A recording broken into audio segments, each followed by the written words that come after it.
On pourrait se dire, ouais, mais les gens, ils vont jamais acheter. Mais non, en fait, le lancement qu'on avait fait, ça a fait 25 000 euros. Qu'est-ce que tu recommandes dans ces cas-là? C'est pour ça qu'il faut souvent changer de format. Ça peut pas claquer des doigts et vendre. 3 000 euros, c'est ton prix plein. Ces gens-là n'avaient rien à faire à part me ramener du trafic sur ma masterclass. Je suis la mauvaise élève qui n'a jamais vendu avant de créer le produit. J'avais fait mon premier lancement à 100 000 en août 2023. Ah, tu faisais de l'affiliation, pas sur la vente de la formation, mais sur la masterclass. À un moment, il faut créer du lien avec les gens. C'est un réseau social.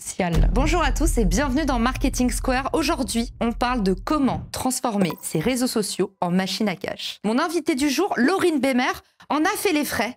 Grâce à ses réseaux sociaux, elle a réussi à se lancer dans l'entrepreneuriat, à sortir un, puis deux, puis trois, puis une multitude de produits digitaux dont elle vit aujourd'hui. Si vous avez du mal à vendre sur les réseaux sociaux, c'est le moment d'écouter l'épisode jusqu'à la fin. Laurine, bienvenue dans Marketing Square. Merci pour cette intro de dingue. Elle poste sur tous les réseaux sociaux avec brio depuis très peu de temps. D'ailleurs, tu le précises sur la couverture du livre, plus d'1 million de personnes qui le suivent dès la première année. Oui. Aujourd'hui, ça fait 2 ans et demi, un truc comme ça. C'est ça, exactement. Cet épisode m'est rendu possible par Metricool, la plateforme de planification et d'analyse de vos réseaux sociaux. C'est un bonheur de bosser avec eux et je suis ravie de vous faire découvrir cette plateforme magique accessible à tous à un prix tout mini. Rendez-vous sur cette page pour le découvrir. Est-ce que tu te lasses parfois, Laurine, des réseaux sociaux ou est-ce que tu sens un effet plafond de verre? Je me lasse jamais des réseaux sociaux. Par contre, je me lasse des façons de communiquer parfois. C'est pour ça qu'il faut souvent changer de format parce qu'en fait, t'évolues. Je laisse libre un peu cours à mon imagination et je regarde ce qui fonctionne, ce qui me fait kiffer aussi. Parce que l'important, c'est quand même de pas être dans une prison dorée à se dire je suis obligée de faire des choses pour percer, pour exploser, pour publier. Donc 1 million dès la première année, c'est bien. Mais est-ce que je suis allée chercher plus d'abonnés? Non, pas nécessairement. Puisqu'après, en fait, j'ai voulu surtout apprendre à monétiser mes réseaux. Au bout d'un moment, tu es obligé d'acheter ton temps et c'est le problème de beaucoup de créateurs et c'était justement ma première question. Comment est-ce qu'on trouve la bonne proportion entre le contenu kiff et le contenu vente? Alors, il y a 3 types de contenu qu'il faut créer sur les réseaux sociaux. Il y a le contenu d'attraction, le contenu de qualification et le troisième, c'est le contenu de conversion. Le contenu d'attraction, c'est le contenu, comme tu dis, où en général, ça fait beaucoup de likes, c'est du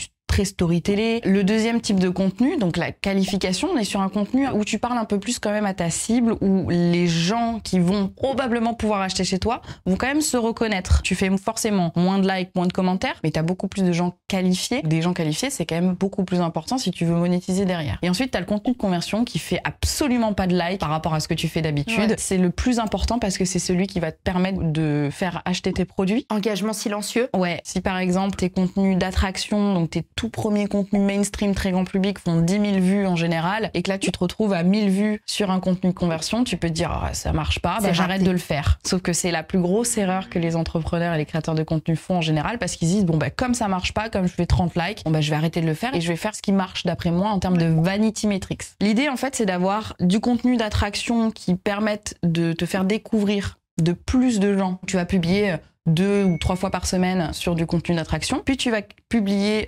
pareil, 2 ou 3 fois par semaine sur du contenu de qualification. Et ton contenu de conversion, ça va être 10 à 20% de ta création de contenu. Tu peux nous donner des exemples? Par exemple, dans le livre, tu donnes l'exemple d'un coach sportif. Ouais. Là, imaginons, on est coach sportif. Tu peux nous donner 3 types de contenus pour qu'on puisse bien visualiser? Le coach sportif, son premier contenu d'attraction, ça peut très bien être moi, quand j'étais jeune, j'étais en surpoids, je me sentais pas bien dans mon corps. Aujourd'hui, ben, j'ai pris une revanche sur la vie, qui est une revanche qui est personnelle. J'ai décidé de perdre du poids et je me sens beaucoup mieux. La deuxième qualification, ça peut être 3 astuces pour profiter des restaurants cet été en famille sans pour autant prendre du poids à la fin de l'été. Admettons qu'il soit dans la perte de poids. Donc ces 3 astuces-là qui vont attirer plus une cible qui est qualifiée parce que son récit du j'ai perdu du poids, etc., ça peut toucher tout le monde, même les gens qui n'ont pas forcément envie de perdre de poids. Là, on cible quand même un petit peu plus. Et le troisième conversion, c'est vraiment j'ouvre une salle de sport, elle se situe à tel endroit pour prendre rendez-vous avec nos équipes et venir à cette salle de sport. Vous avez, je sais pas, les 2 premiers mois offerts si vous l'achetez avant 2 semaines là. Et donc ça permet de faire de la conversion. Quel est l'impact du profil? Je vois beaucoup d'entrepreneurs passer qui sont obnubilés par le fait de publier. Du coup, ils publient comme des forcenés, ils se mettent dans des challenges. Ils n'ont pas fait l'étape préliminaire de l'optimisation du profil parce qu'ils se disent mais ça,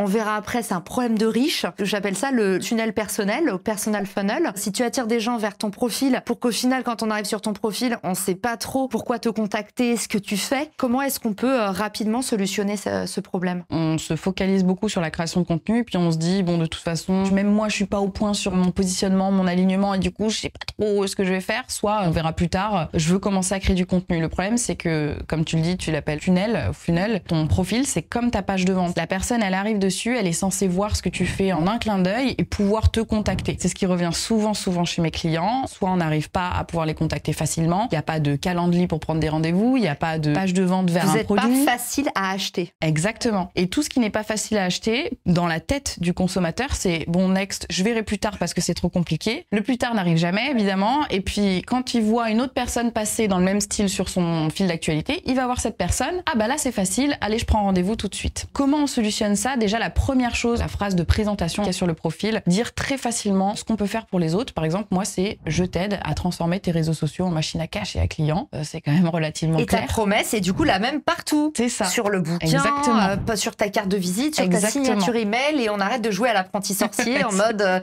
je teste des trucs différents, mais en fait c'est public. Sur mon profil, il y a plusieurs appels à l'action pour dire bah voilà, tu peux prendre rendez-vous avec mon équipe, ou il y a commander mon livre. Il y a plusieurs choses sans trop noyer parce que je vois aussi trop de gens qui mettent trop d'appels à l'action, mais voilà, en faisant quelque chose d'assez clair et précis pour le consommateur. Un gros reproche qu'on fait aux infopreneurs, ceux qui vendent de la formation ou tout simplement aux social sellers, ceux qui vendent en utilisant les réseaux sociaux, c'est que c'est tout le temps commercial, il y a tout le temps un truc à vendre. Comment est-ce que toi, tu te protèges de ce biais-là? On m'a posé la question, on m'a dit mais du coup, si le contenu de conversion c'est celui qui marche le mieux et qui fait vendre, pourquoi tu fais pas que ça? Les gens, pourquoi ils achètent chez moi? Parce que ça fait 3 ans que je crée du contenu gratuitement. Je m'autorise du contenu kiff quasiment 90% du temps. 10% du temps quand j'ai un event et que je veux faire venir les gens à cet event, faire la promo, ou quand je passe dans un podcast, je les fais aller vers le podcast. Donc ça, et ça reste du contenu soit gratuit, soit c'est un event qui est accessible. Maintenant, quand je suis en période de lancement, où j'ai vraiment des phases de lancement, où j'ai créé une formation, où je repackage, où je refais un bundle, etc., je peux être à 2-3 posts par jour, notamment sur LinkedIn, et c'est des posts full vente. C'est quoi la place des autres dans ces lancements? Qu'est-ce qu'on peut faire quand on est à un niveau un peu au-dessus, qui va avoir de l'impact sur les ventes? Des collabs, est-ce que ça en fait partie? Faire intervenir ses clients? C'est quoi un peu les hacks que tu as pour peut-être votre 2e, 3e lancement quand vous allez être plus staffé? Le gros hack qui m'a bien rapporté quand j'avais fait mon premier lancement à 100 000 en août 2023, c'était les affiliations. J'avais pris des gens qui avaient une audience à peu près similaire à la mienne, en qui j'avais confiance et qui vraiment étaient même plus que des gens que juste je connaissais, mais c'était des amis. Et je leur ai dit, bah voilà, vous allez prendre X% des ventes. J'avais donné 50%. Ah, c'est énorme. Ouais. La moyenne, normalement, c'est plutôt 20. Ouais. La générosité, c'est 30. 50%, c'est ouf. Mais d'un autre côté, pour avoir fait beaucoup d'affiliations aux États-Unis, la façon dont fonctionnent les plateformes affiliées, quand vous scalez ce modèle-là, c'est que des ventes qui sont déclenchées par des gens que vous n'auriez pas touchés sinon. Donc, c'est une très bonne stratégie d'être très généreux. Comme ça, vous faites un gros pool d'affiliés et c'est une bonne stratégie que tu as eue. Je donne ces 50% de ventes-là et je dis, bah voilà, tu shootes ta base mail. Et donc, les gens, ce que je leur demandais de shooter, c'était pas achète le programme de Laurine, c'était Laurine va faire une masterclass gratuite. C'est moi qui l'ai closé pendant la masterclass. Donc ces gens-là n'avaient rien à faire à part me ramener du trafic sur ma masterclass. Ah, tu faisais de l'affiliation, pas sur la vente de la formation, mais sur la masterclass. Chacun avait son lien. Si les gens passaient par le lien de Chiriane, ils avaient le tag Chiriane. Et si Marie-Claude, elle achète avec le tag de Chiriane, je sais que ça vient de Chiriane. Tous les 50% de la vente lui reviennent. Tu peux nous dire à peu près à quoi ça correspond en revenus d'affiliation pour certaines personnes avec qui tu travailles? Le lancement qu'on avait fait, ça a fait 25 000 € ou 30 000 €. Chiriane, elle avait pris 5 000. On a vu l'optimisation du profil, on a vu la création de contenu, l'organisation d'un lancement. C'est quoi toutes les actions qu'on peut faire à côté de notre compte réseaux sociaux auxquelles on pense pas forcément et qui vont avoir de l'impact sur nos ventes, de près ou de loin? Première chose, c'est de faire de temps en temps un truc que tu fais jamais habituellement. Moi, ça peut être un live. Les lives, je dois en faire 3 dans l'année. Je suis persuadée que si demain je fais un live sur LinkedIn et que je dis bah voilà, j'ai telle offre, ça s'arrête à telle heure, etc. Je peux faire vraiment plus que ce à quoi je m'attendais en lancement ou ce que je fais sur base habituelle. Pourquoi? Parce que comme les gens n'ont pas l'habitude non plus de trop me voir en live sur LinkedIn, bah là ils vont se dire ah ouais, tu vois, c'est un truc nouveau. Le truc que je conseille, c'est de faire de temps en temps un truc qui exceptionnel. Ouais, exceptionnel, même si ça te sort un peu de ta zone de confort. Je te demande pas d'être mal à l'aise toutes les semaines à faire tes lancements, etc. Mais juste de temps en temps, c'est bien un petit peu, même pour toi, tu vois, d'essayer de découvrir d'autres choses. Comment tu architectes architectures tes offres pour faire une boucle de croissance et qu'une offre t'en amène une autre? Comment t'as créé ça? Ma première offre, qui est l'offre d'appel, qui est une offre à 30 €. En général, c'est ma plus grosse offre, qui est Social Hacking, qui est ma formation pour transformer ses réseaux sociaux en machine à cash. C'est vraiment ma formation phare où j'ai eu en un an plus de 700 personnes. Ça me permet en fait de dire aux gens, eh oh, il y a une offre qui existe, même si les gens ne la prennent pas. C'est ta vache à lait, on appelle ça. Exactement. De l'offre à 30 €, on passe quand même à une offre qui est 100 fois plus chère. On pourrait se dire, ouais, mais les gens ils vont jamais acheter. Mais non, en fait, les gens la prennent. 3 000 €, c'est ton prix plein? C'est ça. Il y a des offres ou pas? Je faisais des offres. J'ai décidé de plus la brader tout simplement parce qu'il y a trop de valeur par rapport au prix où elle est. Et tu te rends compte que les gens en fait passent facilement de l'une à l'autre? Oui. Et je peux pas la brader. direct en fait. Parfois, Laurine, ou pas? C'est impossible de l'acheter en direct à part si je fais une grosse masterclass qui m'arrive, comme je t'ai dit, 2 fois par an ou 3 fois par an s'il y a de la chance. Donc c'est pas possible de la trouver autrement que de passer par mon offre d'appel et ensuite de la prendre. Si tu la prends pas, tu rates l'opportunité et tu pourras plus la prendre ensuite sur mon profil. Donc c'est là la magie un petit peu de cette upsell là, c'est de dire, bah en fait, la vérité vraie, c'est que tu peux pas y accéder autrement. Donc fais attention quand tu prends ta décision. Si la personne, elle décide de garder le lien pour plus tard, il suffit que tu fermes ton ordi une fois ou même que tu refreshes le lien, la page, elle s'arrête parce que c'est une one-time offer en fait. Et ensuite, j'ai une offre milieu de gamme, on va dire, qui est plus entre les 500 et 700 €. C'est pareil que la petite à 30 €, mais c'est des gens qui ont quand même un peu plus de pouvoir d'achat puisqu'ils sont quand même passés directement par l'offre à 500. Je vais te faire passer un petit stress test. Je te pose plein de questions qu'ont les gens habituellement sur les réseaux sociaux et qui les empêchent de gagner de l'argent. Première question, je n'arrive pas à concevoir mon offre. Je veux vendre sur les réseaux sociaux, j'ai pas de problème avec la vente, je sais pas quoi proposer. Je suis la mauvaise élève qui n'a jamais vendu avant de créer le produit. On dit souvent, si tu veux être sûr de vendre, vends d'abord ton produit et puis après crée-le. Moi, j'ai trop un stress sur ça. Je veux tellement que tout soit parfait pour mes clients que je me dis, oulala, je vais mettre la rate au courbouillon, je vais faire n'importe quoi. Donc, je préfère d'abord créer le produit et je préfère moi perdre du temps et de l'énergie que décevoir mes clients. C'est une façon de voir les choses qui est propre à chacun. Honnêtement, il n'y a pas de choses qui se valent mieux que d'autres.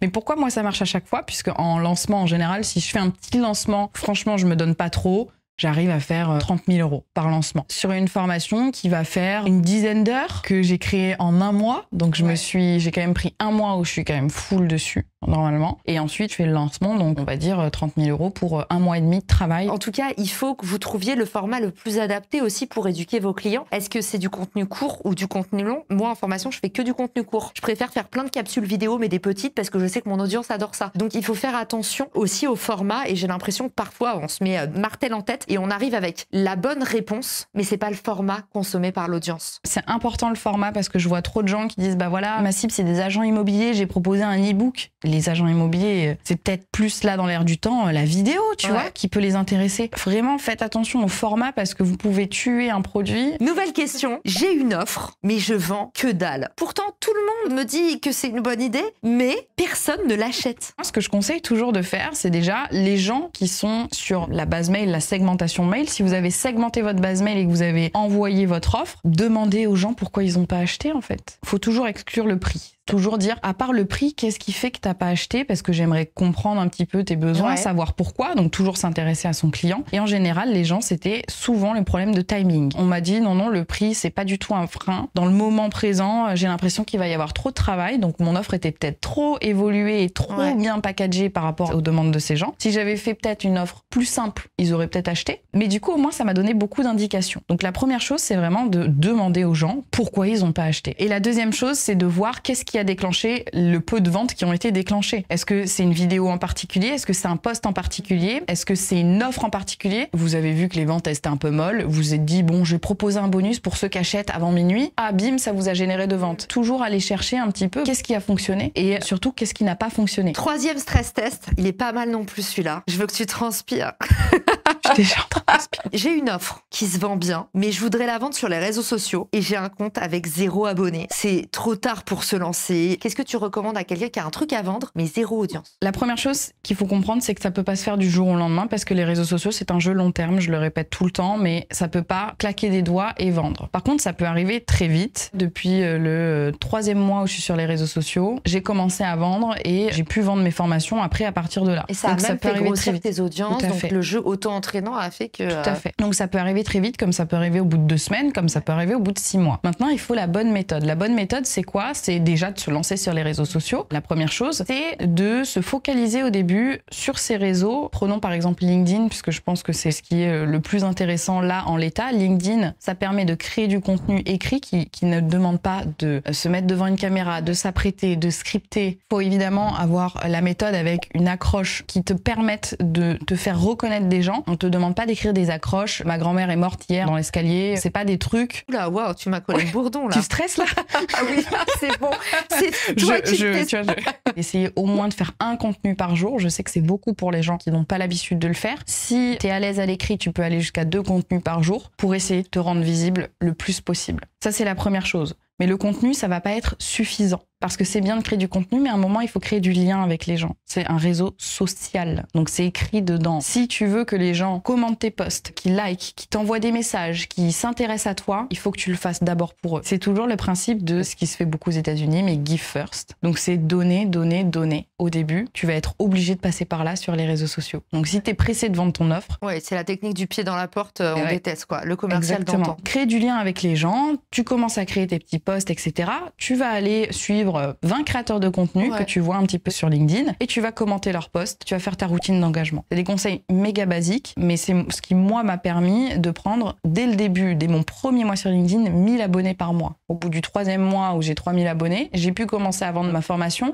à 300 balles à une audience que je ne connaissais pas, je ne savais pas comment elle allait réagir, et j'ai fait 10 000 €. Pour moi, c'était un truc de dingue. J'étais en micro-entreprise, je venais de commencer, j'étais encore à l'école, et ça a fonctionné. Donc je dis pas que parce que ça a fonctionné pour moi, ça marchera pour tout le monde. Il y a plein de paramètres à prendre en compte. Il y a une adhésion naturelle, faut le dire aussi pour ceux qui nous écoutent, entre utiliser les réseaux sociaux pour vendre, une formation qui parle des réseaux sociaux pour vendre. Et oui. Moi, la problématique que j'ai beaucoup, c'est des métiers qu'on connaît moins. C'est beaucoup plus difficile d'aller chercher sa cible. J'ai une dernière question, celle-là, c'est la pire de toutes. Je suis en train de stresser là. Elle est un petit peu difficile. Des gens qui font tout bien comme il faut et qui ne marchent pas. J'en connais. C'est rare, mais je trouve ça intéressant qu'on adresse ce sujet. C'est des personnes qui ont une offre bien, avec de la preuve sociale, qui font tout ce qu'il faut faire sur les réseaux sociaux et ça prend pas. Qu'est-ce que tu recommandes dans ces cas-là? C'est quoi ton premier réflexe face à une cliente qui est une parfaite élève? Je déteste dire ça, mais c'est la pure et stricte vérité. C'est qu'il y a un facteur chance aussi qu'on ne maîtrise pas. On peut maîtriser les réseaux sociaux, l'image qu'on a, l'état du marché, les clients qu'on accompagne, mais il y a un facteur chance